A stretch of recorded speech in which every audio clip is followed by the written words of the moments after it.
আসসালামু আলাইকুম। শিখন পল ৪ ক্ষুদ্র সঞ্চয় ভবিষ্যৎ করি। এই শিখন পলের আমরা ২১ নম্বর ম্যাথটি সমাধান করব। ২১ নম্বর ম্যাথে বলা হচ্ছে একটি সাইকেল ৫,০০০ টাকা দিয়ে ক্রয় করে ১২% লাভে বিক্রয় করলে মোট কত টাকা লাভ হবে? সাইকেলটির বিক্রয় মূল্য কত?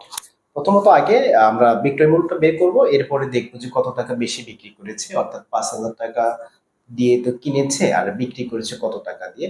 তারপরে এই বিক্রয় মূল্য থেকে যদি আমরা এটা মাইনাস করে দিই আমাদের কতটুকু লাভ হলো এটা আমরা বের করতে পারবো। তাহলে আমরা বিক্রয় মূল্যটা কিভাবে বের করবো?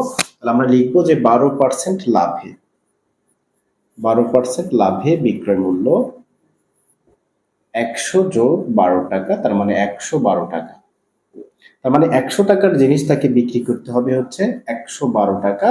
তাহলে ১ টাকার জিনিস, একটু কথাটা লিখবেন, তা ১ টাকার জিনিস তাকে বিক্রি করতে হবে, বা ১ টাকার সাইকেল তাকে, ১০০ টাকার সাইকেল তাকে বিক্রি করতে হবে ১১২ টাকা।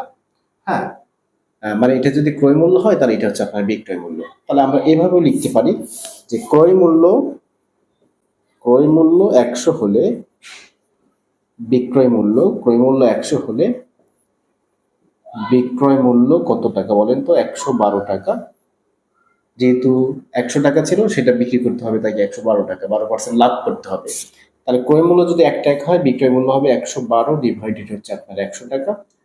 এখন এই যে ৫,০০০ টাকা দিয়ে ক্রয় করেছে, তার মানে ক্রয় মূল্য যদি ৫,০০০ টাকা হয়, সেই ক্ষেত্রে তার বিক্রয় মূল্যটা কত হবে? ৫,০০০ ডিভাইডেড 100, ২ শূন্য ২ শূন্য কাটি। এখন আমরা এটাকে গুণ করে দিব, অর্থাৎ ১১২ ইন্টু ৫। তাহলে ৫ দুগুণে ১০-এর শূন্য, হাতে ১, ৫ একে ৫ আর একে ৬, ৫ একে ৫ আর এই একটা শূন্য, এটা অর্থাৎ ৫,৬০০ টাকা তাকে বিক্রি করতে হবে যদি ১২% সে লাভ করতে চায়।